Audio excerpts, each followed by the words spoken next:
welcome to His Excellency, Dr. Mohavin Irfan Ali. All right.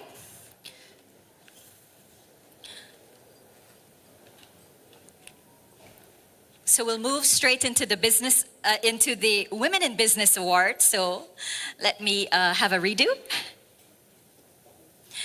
So the Women in Business Award is a tribute to the strength, resilience, and innovation displayed by women who have excelled in fields traditionally dominated by men.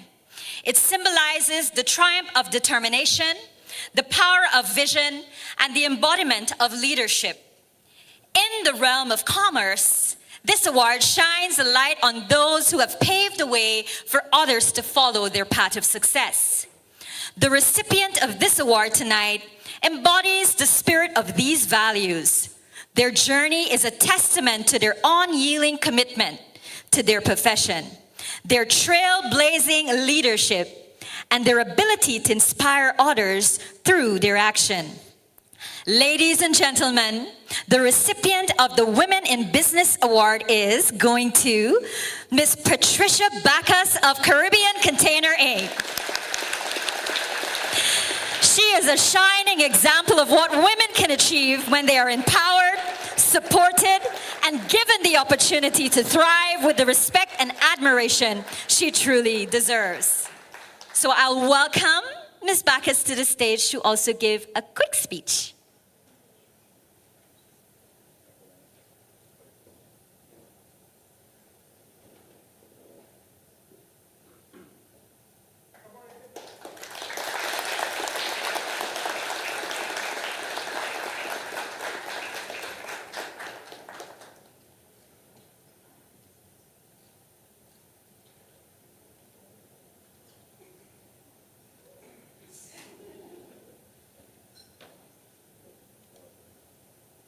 Excellency, heads of mission, special invitees, titans of business and industry, directors and members of the Canada-Guyana Chamber of Commerce, distinguished guests, good evening.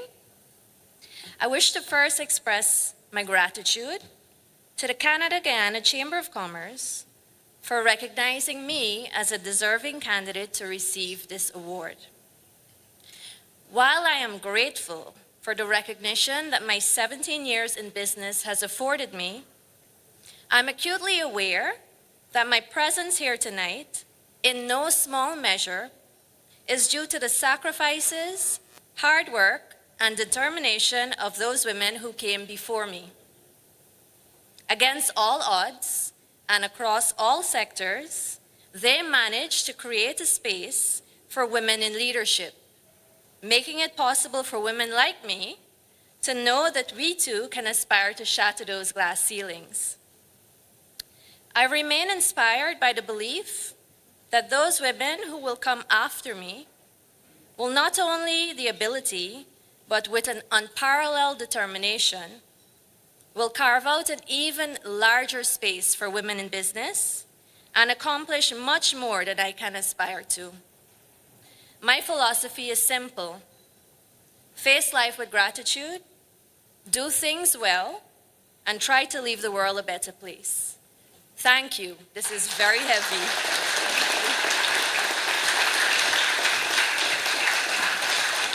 Thank you, Patricia. Well deserved. All right. So the next award this evening will be the International Partnership Award. The International Partnership Award is a beacon of recognition, shining light on those who have forged connections across international boundaries, fostering cooperation and building bridges between nations. It is a tribute to the visionaries who understand that the world of business knows no borders, and that by working together, we can achieve greatness beyond imagination. The recipient of this award tonight exemplifies the value of international partnership. Their journey is a testament to the unwavering commitment to creating connections, fostering relationships, and achieving shared goals on a global scale. Their work has not only benefited their own organization, but has also made a profound impact on the international community. As we prepare to unveil the name of this year's International Partnership Award winner, let us acknowledge the significance of this honor. It is a celebration not only of individual achievements, but also a recognition of the power of collaboration. So, ladies and gentlemen, this evening, the recipient of the International Partnership Award goes to NSB Omega, and collecting that award tonight will be Divya Durga, the Operations Director. Please give her a warm welcome.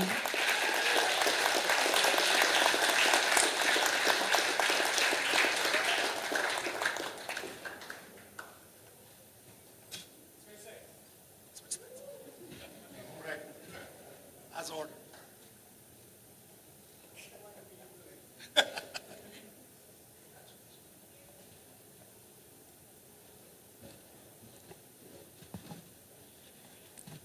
All right, so, sorry. Yeah.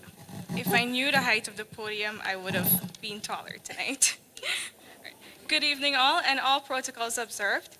On behalf of NSB Omega Guyana Inc., I'd like to express our heartfelt gratitude to the Canada-Guyana Chamber for recognizing this partnership. This award holds special meaning for us, as it reaffirms our commitment to fostering connections that go beyond borders. Daily, we have the privilege of utilizing the skills and expertise gained from this partnership to provide valuable employment opportunities for the people of Guyana. I would also like to extend appreciation to our dedicated Guyana team. Without their hard work, dedication, and unwavering commitment, this achievement would not have been possible. Additionally, I would also want to express gratitude to our partners at NSB Canada for their ongoing collaboration and support. We will continue our efforts in strengthening international partnerships and creating opportunities that benefit both of our nations. Thank you.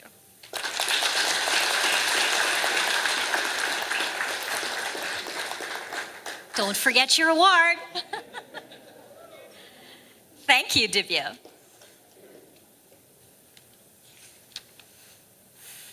All right. So one more for the evening, and the one that's most anticipated, I must say. The Business Excellence Award. The Business Excellence Award is a pinnacle of recognition representing the relentless pursuit of excellence, innovation, and the embodiment of a visionary leader.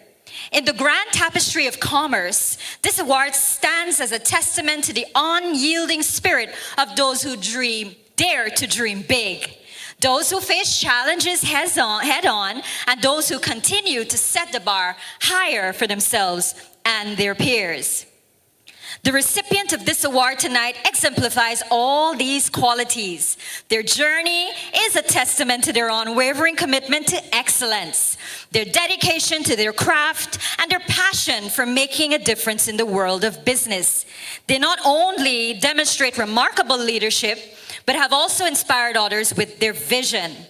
So this evening, with no further ado, please help me welcome and celebrate the recipient of the Business Excellence Award is Mr. Omkar Sharma from Amaya's Milk. Please give him a warm welcome.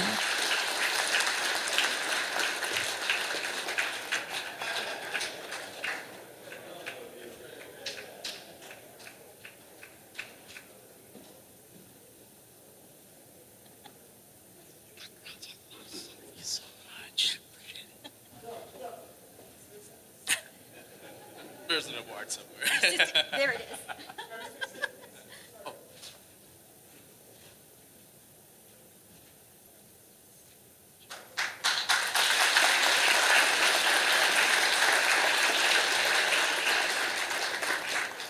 Thank you. Good evening, everyone. Excellency. I'm really moved by this. There's an old African proverb that says, it takes a village to raise a child. As a father, I can attest to the truth in that proverb. As a founder of a company, I'd like to say that it applies equally to starting a business. There's so many people who have been instrumental. Take this opportunity to just highlight a few of them who are in this room. Before I do that, I would like to, yesterday being 5th of October, recognize the efforts of countless men and women who have fought to restore democracy to Guyana. We are all ears of their pain, and we all, everyone in this room, owe them a debt of gratitude. I'd like to thank His Excellency for his focus on agriculture, his vision for 25% by 2025 has been and continues to be one of my greatest motivations. The CGCC actually has been very integral in the establishing of a mine mill company in Guyana. And I'm not just saying that because I'm getting an award from them. From the moment that I announced that I will be starting this company, Anand reached out to me and offered advice and support, and he has been there throughout the journey. For that, I am endlessly grateful. His Excellency Mark Berman and his team at the Canadian High Commission, I'm sorry, I'm looking around, I can't. There you are, sir. They have been endlessly supportive, and I am super grateful for that. Thank you so much. Ms. Natalia Siprasad, told she's here somewhere. When I got to Guyana, she was the CEO of CCCC at the time. She has been tireless in helping me navigate business in Guyana. For that, I am also very grateful. Mr. Suraj Matai and Matai's company, you've done so much for me. The first supermarket to actually stock our products. Again, gratitude from the bottom of my heart. There's so many others here who have done so much, whether it's been advice, encouragement, to help us to get to where we are today. I'd really like to thank you from the bottom of my heart for being part of our village. Thank you.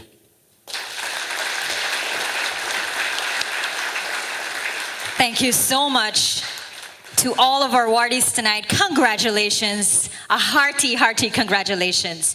At this time, I know we haven't seen our co-host as yet, but please help me welcome Dr. Vishnu Durga as he graced the stage. Thank you very much, Rochelle, and can we please put our hands together for Rochelle for pulling off what is turning out to be a very fantastic event. And we gathered to not only celebrate the great success of our members, but to also recognize a leader whose unwavering commitment, foresight, and extraordinary contributions have not only shaped the trajectory of our chamber, but have also forged stronger ties and economic growth between two great nations, Canada and Guyana. The Visionary Leadership Award is the highest accolade that we bestow, and it represents the pinnacle of recognition for exceptional leadership that transcends borders, inspires progress, and sets the stage for enduring partnerships. The recipient of this prestigious award tonight, our President, His Excellency Dr. Mohammed Irfan Ali, embodies the essence of visionary leadership. His journey is intrinsically connected to the very inception of our chamber, and his enduring support and dedication have been a cornerstone in advancing our mission. From the chamber's inception to its continued economic growth between our two nations. The Visionary Leadership Award for 2023 is a testament to Dr. Irfan Ali's extraordinary contributions. It serves as a reminder that authentic leadership is not merely about steering a ship, but about charting a course towards a much brighter future for Guyana. It acknowledges his profound impact on the Chamber's mission and his pivotal role in nurturing the economic ties that bind Canada and Guyana. Ladies and gentlemen, please join me in welcoming Dr. Mohammed Irfan Ali, the President of Guyana, to accept the Visionary Leadership Award for 2023 with the deep respect and gratitude he truly deserves. His visionary leadership has propelled us to this point.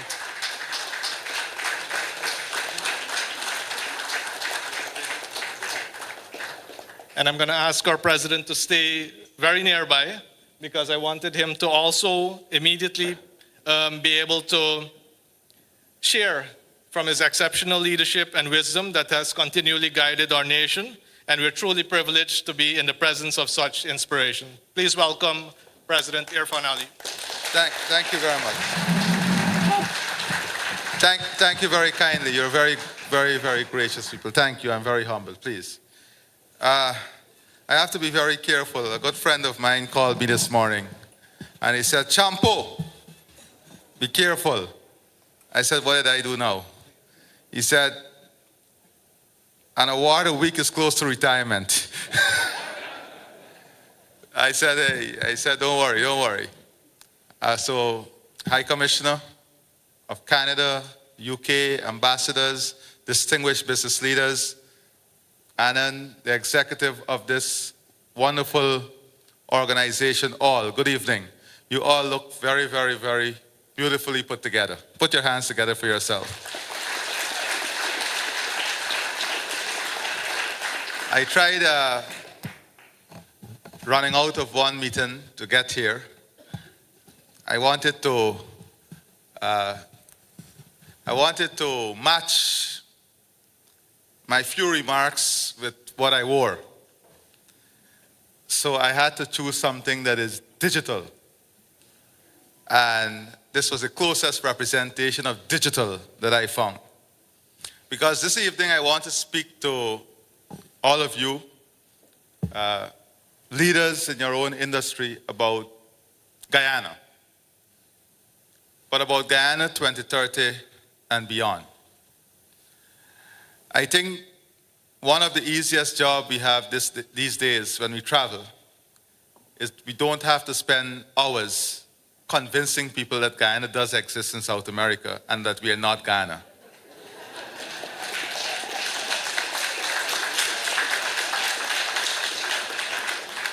The second easier task we have is to say, I'm not going to speak to you about where we are or about what we are doing. I'm just going to refer you to the latest IMF report. It is easy to do that these days because of the story in all of these reports. The story about this country that you don't get to see, and I mean that, because many of you still travel along your same old route and keep your same old habits in getting to work, getting home, and so on. But I assure you that if each of you take a journey to the new areas at the back of Diamond and just look around, you'll be blown away with the pace at which this country is changing. I took some very sophisticated investors to the Eco Lodge that we're building just outside of Diamond Lodge facility. I say these things to you because sometimes we don't pay attention to the rapid pace at which things are moving. But should we be satisfied? Or should this be what we aspire for our country? And I just want to introduce a few concepts tonight, that I hope to develop throughout the next 3 months at the many dinners I'll be invited to by the private sector. Dinners, annual general meeting, award ceremony, right? I see my good friend Durga already nodding because he has a lot of invitations already at my office. So, the next 7 years will be dedicated to building the support mechanism or the bouncing board that would speak for the next 50 years of Guyana's development. The next 7 years is hard work in creating the enabling platform through which Guyana 2030 and beyond will be built. Guyana 2030 and beyond will be very different from what we are accustomed to. It will be a country that will lead the world on climate security. It is a country that will be around every single major leadership table on energy security. And it is a country that will be in the leadership position in this region on food security. And the next 7 years will be spent to position this country exactly there. To ensure that we have an economy 2030 and beyond that is sustainable, resilient, competitive, versatile, and well-diversified. It is not an economy or a country that will be driven by oil and gas. It is a country, an economy that will be supported by oil and gas, where every other sector will be built out based on this revenue stream. It is a country that will offer to the world the best ecotourism product. None will be able to compete with us. We're going to put the infrastructure in place. We're going to train our people. We're going to invest in their education. We're going to invest in facilities. We're going to invest in services. We are going to change our attitude, our culture, and our own behavior. There is absolutely no other option available to us. We're done talking. We're going to do it. And we're going to position our tourism product second to none. We assume chairmanship of CARICOM from February. It will be taken away from us. Look at Saudi Arabia. They are now the talk of the tongue. Golf, PGA, Formula One, football, going after cricket, entertainment.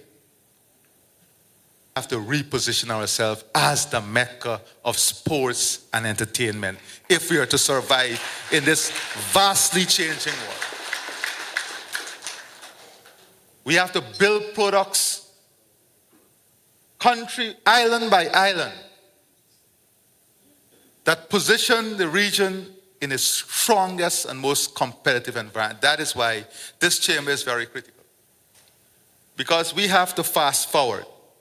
We have to take the rawness of what we have here today, apply the technology and innovation that exists in Canada, bring it together, and work together on developing that competitive product. Every company must be looking at these chambers. It allows that smooth connection and networking between companies here and companies in Canada, not companies in Toronto. This is not a Toronto, Georgetown, or Toronto, Guyana chambers. This is a Canada, Guyana. Toronto is not Canada.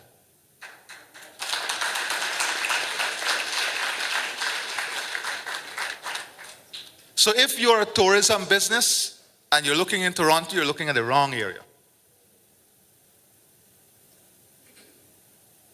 Labrador.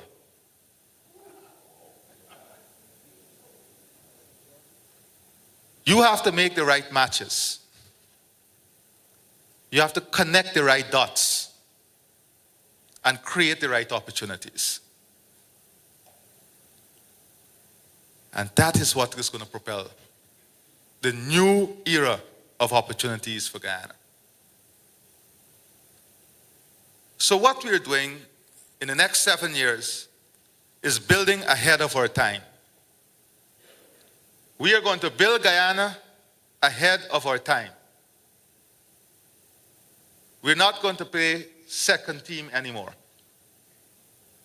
We're going to apply the best technology now and work backwards in bringing the population up to that technology. We can't speak about a viable and competitive future if we don't services and digitization in the private sector. No company can survive in a business environment in a world 2030 and beyond if we don't understand the role of digitization and what it means for business and transaction. Change in mindset, change in thinking, change in way of doing things. And some people say, it takes time. But guess what? Look at your own homes. Look at some of our grandparents who never went to school. Give them a smart device, and you're astonished to see what they do on that device. Look at a child, 3 years old. My 4-year-old teaches me every day. A 3-year-old child, give them an iPad, and you'll be astonished as to what that child does. Why? It's the environment that creates the action. We have always lived with a focus that the action dictates the environment. But it is the environment. What do I mean? We throw garbage, so the environment is filthy.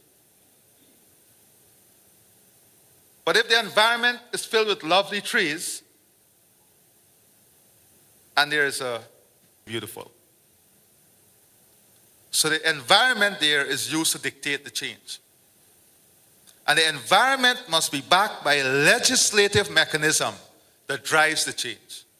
That is why we are modernizing our entire,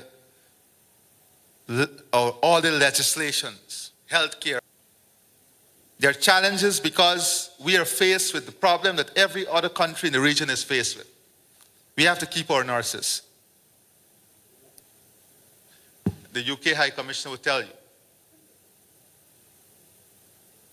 how simple it is now to get into EU, UK, even the Canadian healthcare system. Nurses in the region are being recruited. Medical professionals are being recruited at a pace that is outstripping the intake level. So it's not a short-term problem you're looking at. Because if the pace is outstripping the intake, both at the UK and both in Guyana, then you're talking about prolonged mismatch between demand and supply. And that is what leads to a long-term problem. That is why we have to address it in a more aggressive and dynamic way. That is why we have to look at supply mechanism, supply gap, and where that gap is going to be filled by. And you have to be real about this. The Filipino and Indian nurses will come to work in the English environment, so they get a 1-year, 2-year requirement to go into the next environment. So it's a rotation. Sometimes in life you have to be real. Otherwise you can't make decisions. You have to embrace challenges. And you have to work with those challenges to get the best possible outcome. So digitization is going to be one platform through which the 2030 and beyond will be built. We want to set up a country that is known for innovation. Not only the production of food, but how innovative can we do it? Applying the best technology. Increasing the number of women and youths and people living with disability, owning farms and food production facility. Attaching a social value that creates higher value. Looking at specialized production, organics, analyzing the market, and investing in the technology and infrastructure that will place us in that market.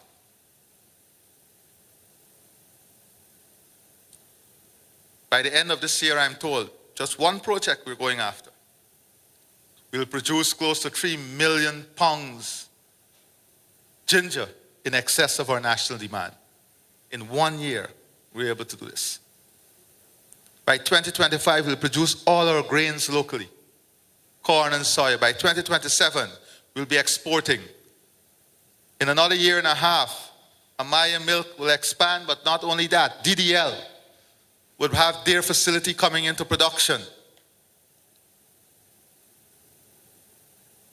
We'll have at least 7 new hotels up and running. This is the type of change change that will take place. But in 2030, the businesses must be supported by a strong technological platform. A platform that is driven and supported by technology that is ahead of our time. Our educational services, our health services, food, the production of pharmaceuticals,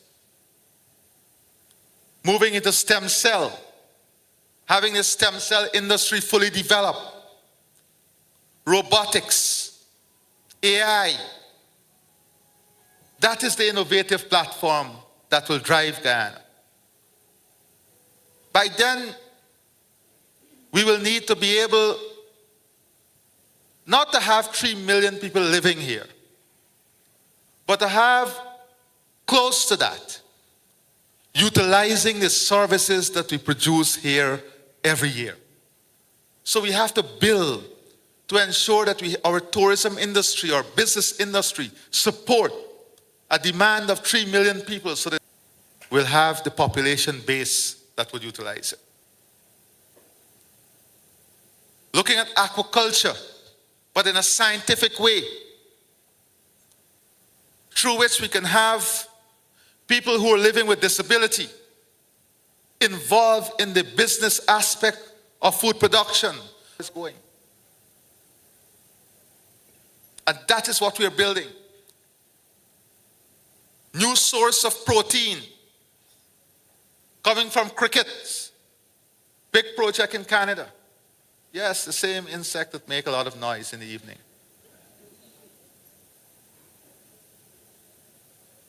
The value of environmental services, unleashing the power of our rainforests through research and development, establishment of a state-of-the-art studios to support our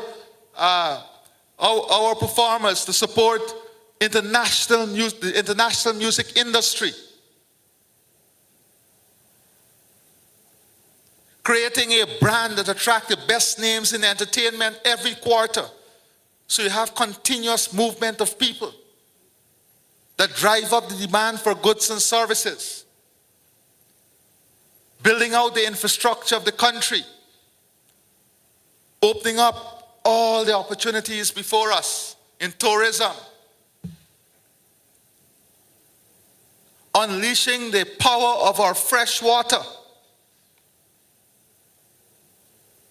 And reaping the financial rewards of deploying it. These are the things that will constitute the Guyana 2030 and beyond. Highly developed pharma industry. Data banks, data storage, an education and health hub. Global education and health hub.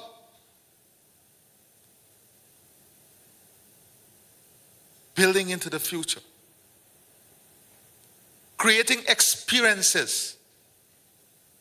Building a Guyana that from the time you go on a website to research Guyana, it's an experience. When you go into our tourism website, a virtual tour comes up, taking you on a journey in the rainforest for 5 minutes before you even make a booking. Using virtual reality to bring people in Guyana even from the outside. That is where the thinking is. That is what a lot of ideas, development of ideas and thinking, this is where the motion of the brain is at the moment for us. So we require a national effort to lift ourselves out of the box thinking now that we're in. You know, everybody is a specialist now. Whether you're former president, you're whoever engineer, you're owner of Bihari and the Bihari group. Everybody's specialized now.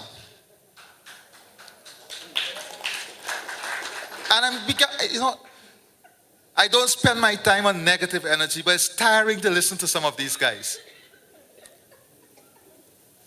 What? You want us to change the contract? You have an existing contract. You think that is how it happens? That is how the world operates? That you can just walk in one day and decide, I had this contract with you, I'm changing it now. One lawsuit. This is to believe that you know, it's fanciful, it's nice and exciting and very popular to say we can change the contract. That is why we are very careful to say that we have to learn from the mistake and ensure that future contract does not make the same mistake. And that is what we have done. That is what we are doing. How will you build confidence in the system when you have the sophisticated investor looking on from the outside and say, look, these guys, who are these guys? You can't depend on them. You think sophisticated investors look at you, oh, you guys look good, we coming to invest. They look at your systems. That is why the IMF report spoke. Everybody wants the front page now. Some of them had plenty of years to change it. But they want the front page now. The easiest thing to get the front page is say, oh, I support changing the contract. For God, heaven's sake, I wish if it was a better contract. All of us wish that. We have been given a bad hand. We have to correct it now. We have to ensure that future hands are not as that bad. And we're in a better position to call the shots.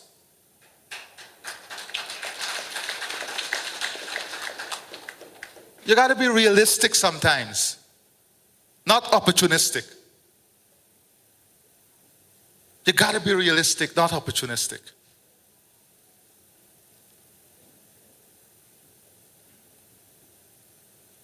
So, this Guyana that we're going to build requires all of us.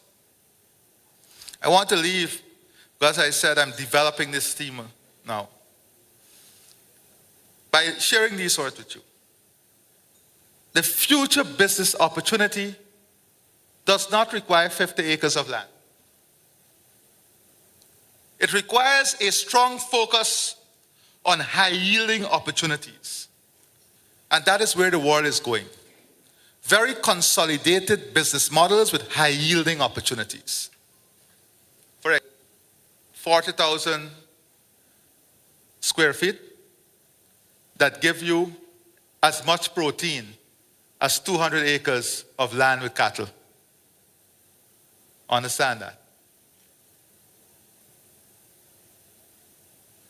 And you're going to a high-yield market because you address the issue of methane, environmental degradation, high-value protein into the pet industry, and the rest is on the cash flow. That is where the business is going. We deliberately took 2 acres to do the eco-lodges, 30 units. If somebody comes to put down an apartment building now, the first thing they tell you they want 10 acres. The reality is that we don't have that land now on the coast.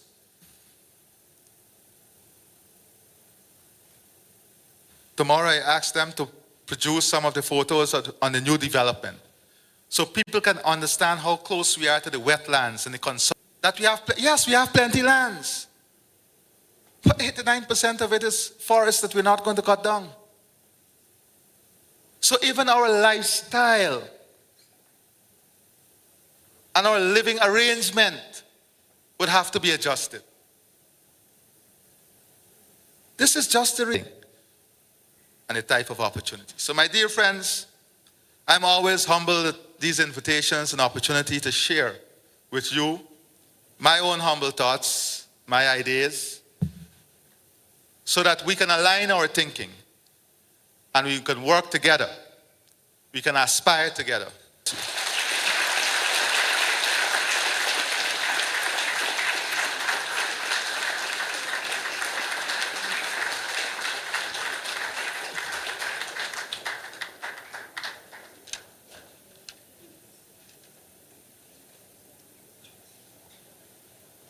And what an incredible evening.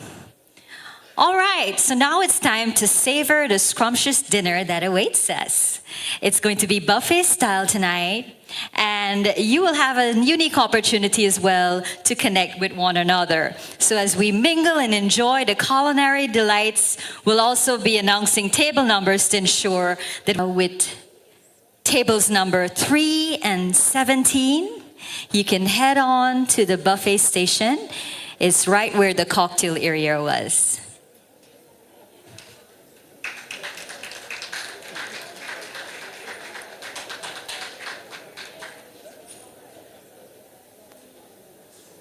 Roy Stewart, he will be giving us some melodies during this time.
All right, so table number 6 and 16, 10 and 13, 11 and 12, head to the buffet station. Tables number 6 and 16, 10 and 13, 11 and 12.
All right, so tables 5 and 19.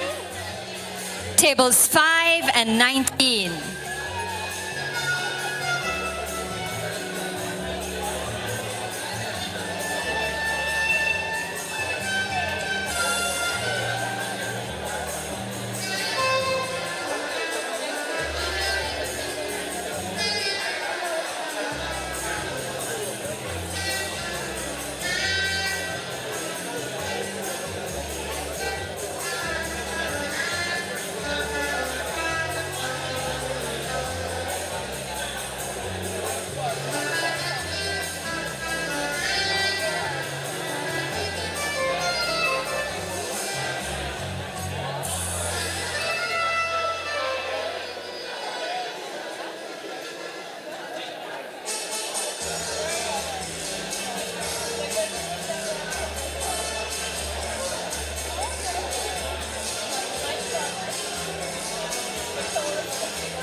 All right, so tables number 9 and 14, 38 and 27, 32 and 30.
All right, so we'll have tables number 33 and 31, and tables number 34 and 29.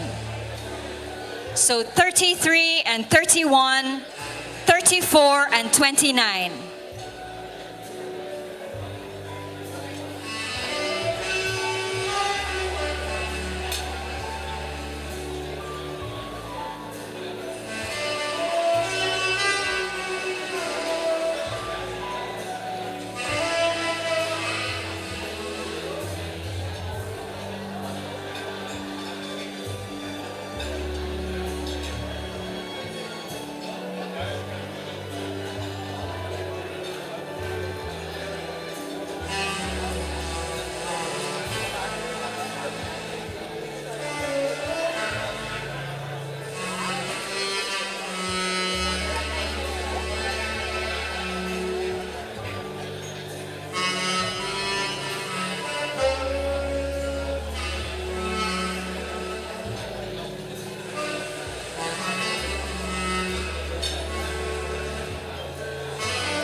Okay, table number 7.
All right, tables number 15 and 21, 4 and 22.